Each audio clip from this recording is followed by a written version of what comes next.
buenos días. Nos encontramos en otro episodio de nuestro podcast del Departamento de Medicina Interna, Café Clínico. Hoy día nos acompaña el doctor Carlos Martínez, reumatólogo de nuestro departamento y del Hospital Hernán Enrique Aravena, y me acompañará en la entrevista el doctor Carlos Valdebenito, gastroenterólogo de nuestra universidad y hospital también. Se dedica a enfermedad inflamatoria intestinal en el hospital y junto con Carlos vamos a entrevistar al doctor Martínez, ¿no es cierto?, que nos hizo una interesante presentación acerca de el señor Jack. Cuéntanos un poquito de eso, de qué se trata. A ver. Bueno, la idea un poco de la presentación de hoy día estuvo principalmente centrada en exponer estos nuevos tratamientos que ya tienen alrededor de 10 años, partiendo con el tofacitinib en reumatología, y en estos últimos años moléculas, digamos, que son de tercera generación, como el upadacitinib y el baricitinib, a la comunidad, particularmente a los colegas internistas, futuros internistas y alumnos, con la intención de que se vayan empapando un poco de estas alternativas terapéuticas, porque les va a tocar convivir con ellos en distintos settings clínicos, ya sea paciente hospitalizado, urgencia, en sus consultas o en el policlínico. Por lo tanto, era para mí muy importante entregar algunas nociones de la molécula, que entendieran un poco qué cosas son buenas, en qué cosas fijarse cuando tenemos algunos eventos, por ejemplo, de infecciones o requerimientos fuera de lo que es el ámbito reumatológico, para que se enfrenten de mejor manera, digamos, al paciente que es usuario de este tratamiento. Perfecto. Antes quizá de hablar como ya de lleno de estos medicamentos nuevos, quizás sería bueno dejar un marco teórico de qué pacientes requieren, por ejemplo, un tratamiento para artritis reumatoide, quizás comenzar con los antiguos FARME, y ya cuándo habría una indicación de estos medicamentos nuevos que ya están disponibles en Chile.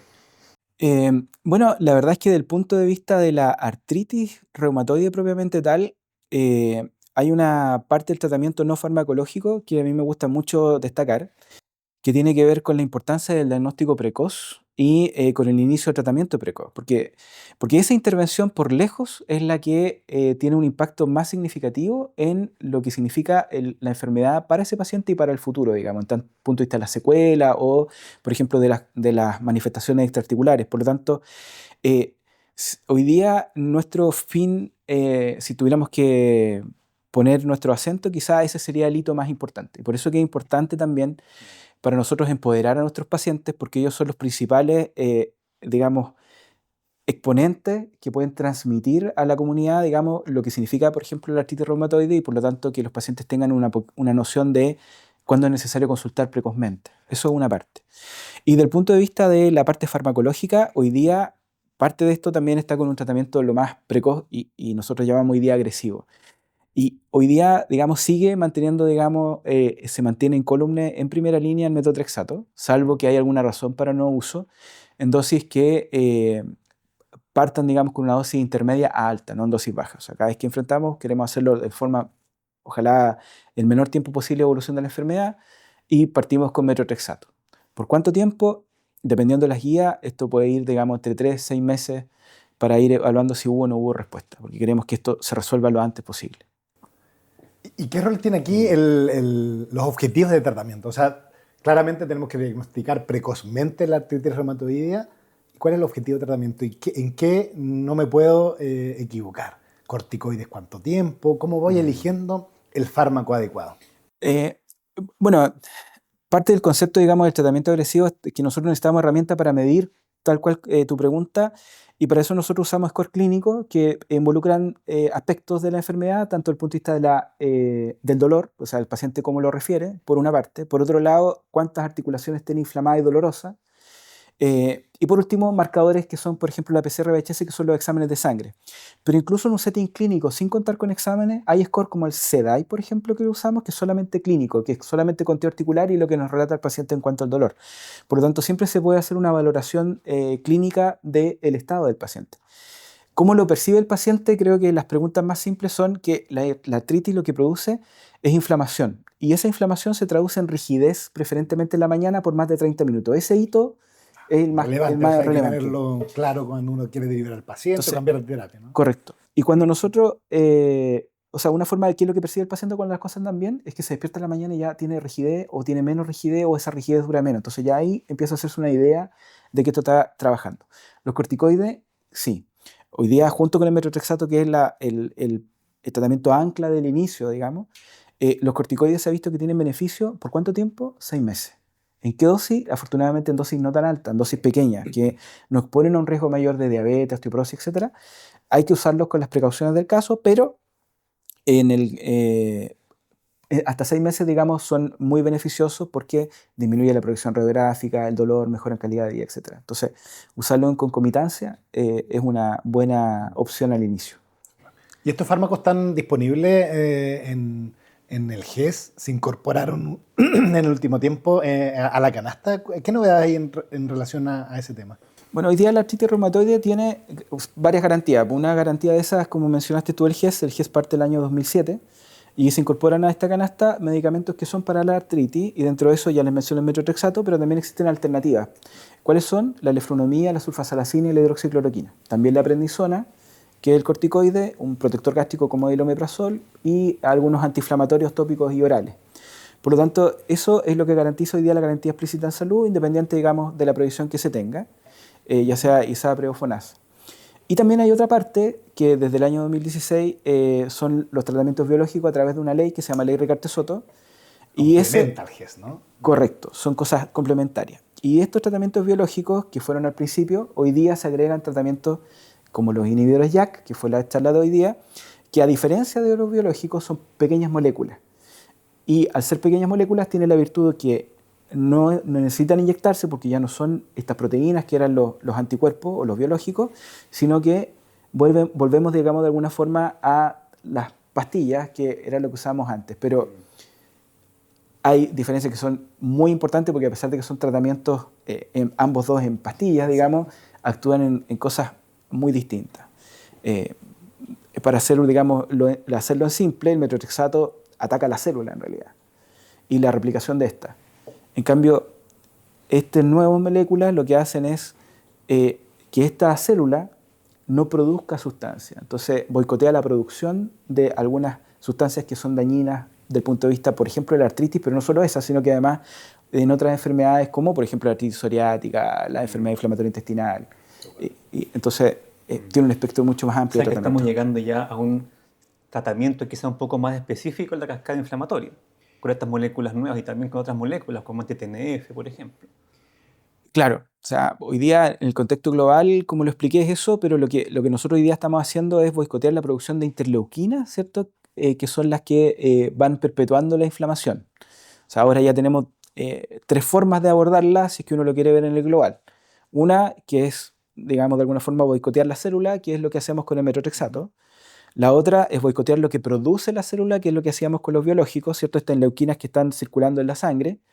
Y la tercera, que es la que aparece ahora, es evitar que esas interleuquinas que estaban circulando en la sangre se produzcan. Entonces tenemos 3 formas de abordar esta vía de inflamación, que es la que se traduce en daño y que el paciente, en el caso de la artritis, percibe como rigidez o daño articulares. Ahora, si nos vamos más a un cuadro más clínico, ¿en qué tipo de pacientes uno debería indicar este grupo de medicamentos nuevos, los inhibidores JAK?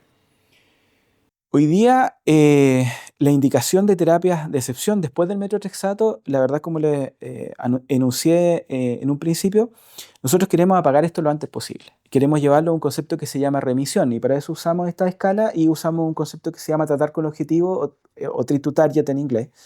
Y lo que queremos es que a los 6 meses esto esté apagado. O sea, el paciente tiene que tener una vida lo más normal posible en el contexto de que no tiene que tener inflamación, ojalá, y pueda ser capaz de desarrollar su actividad de la vida diaria sin dificultad. Entonces, si eso no lo logramos a los 6 meses, nosotros tenemos que escalar el tratamiento. Y ese escalar el tratamiento, vamos a tener alternativas, digamos, que hoy día nos da, por ejemplo, en el caso de la ley, que van a haber tratamientos que son biológicos, inyectables subcutáneos, también biológicos que son endovenosos, y hoy día aparecen también, ¿no?, estos tratamientos nuevos que son orales y que, digamos, tienen su ventaja. Entonces, ¿en qué momento usarlo? En los pacientes que no logramos una respuesta adecuada a tratamiento de primera línea, que sería en este caso, por ejemplo, el metotrexato o los otros 3 que mencioné. Carlos, ¿y son seguros estos medicamentos en general? ¿Hay que tener alguna precaución en algún grupo de pacientes? Cuéntanos un poquito de eso. Yo creo que esta pregunta es súper relevante porque es una pregunta que hacen mucho los pacientes en el setting clínico, digamos, cuando uno conversa con ellos. Lo primero que hay que recordar a los colegas que nos escuchan, pacientes, etcétera, es que en general los pacientes que tienen enfermedad inflamatoria, y particularmente en el caso de la artritis reumatoide, son pacientes que tienen un riesgo per se por su enfermedad. O sea, los pacientes que tienen artritis reumatoide tienen, por ejemplo, un riesgo de infarto mayor que un paciente que es un paciente sano a la misma edad. Y de hecho se habla de que es comparable con un paciente diabético, o sea, tienen el mismo riesgo. Por eso que hacemos hincapié en la modificación de estilo de vida de los pacientes que tienen artritis reumatoide hacia una vida más sana, ¿cierto? Dieta, ejercicio, etc. Dejar de fumar también. Es fundamental. Entonces, y lo otro, digamos, tiene que ver también con el riesgo de infecciones. Los pacientes que tienen un artritis reumatoide tienen un sistema inmune que está dañado porque por algo tienen una enfermedad de autoinmunidad y por lo tanto tienen un riesgo también de infecciones que el basal, digamos, es más bajo que un paciente que no tiene la enfermedad. Por tanto, teniendo eso en mente y teniendo eso en cuenta, estos medicamentos son medicamentos que son más potentes y van a bloquear formas de defensa del cuerpo de infecciones, por ejemplo, y por tanto y por lo tanto, en este grupo de pacientes nosotros tenemos que tratarlos como pacientes inmunosuprimidos que son idealmente, por ejemplo, con vacunas previas. O sea, ojalá que nuestros pacientes... El rol de la prevención es importantísimo. Es muy ¿no? importante en el caso de los pacientes que tienen artritis reumatoide u otras enfermedades autoinmunes, que hecho el diagnóstico, puesta la vacuna. Yo creo que eso es algo que nosotros hemos aprendido y es una forma muy importante y los pacientes tienen que conocerlo porque, como ya les expliqué, la enfermedad per se ya tiene un riesgo.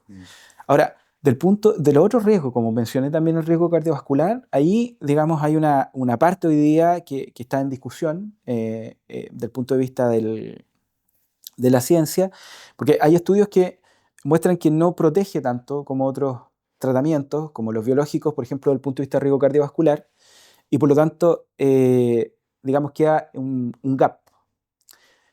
Hoy día, por ejemplo, si un paciente tuviera riesgo cardiovascular, con la evidencia que está sobre la mesa, probablemente sea mucho más útil seguir utilizando o pensar en un biológico de primera línea. Si no lo tuviera, ¿cómo se llama? Los inhibidores JAK son una opción también igual o mejor que desde el punto de vista de la eficacia.